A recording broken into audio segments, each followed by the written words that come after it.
La 6e Expo internationale des importations de Chine a attiré environ 3400 exposants du monde entier et plus de 390 000 visiteurs inscrits y participeront.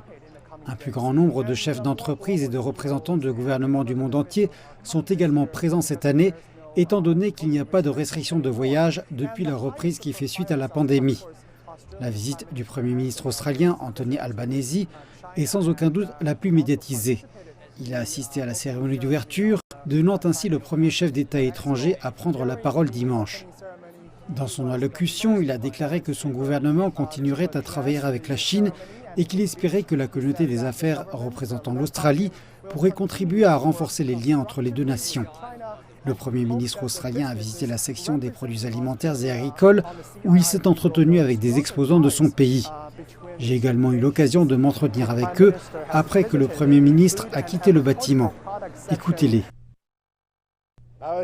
Il a en fait pris le même homard. Il l'a pris et a parlé du homard de roche de la côte ouest. C'était de l'atmosphère conviviale. En ce qui concerne nos attentes commerciales, nous nous réjouissons vraiment que tous nos exposants sur notre stand d'Australie occidentale établissent de merveilleuses connexions avec les acheteurs venus visiter la CIIE 2023. Et nous sommes impatients d'entendre parler de toutes les connexions qu'ils établiront et de tous les aboutissements qui pourraient se produire à l'avenir. Outre les exposants et les opportunités commerciales proposées, le rapport sur l'ouverture du monde attire également beaucoup d'attention.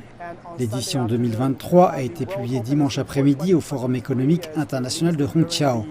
Le rapport indique que l'indice d'ouverture mondial est en baisse de 0,4% par rapport à l'année précédente.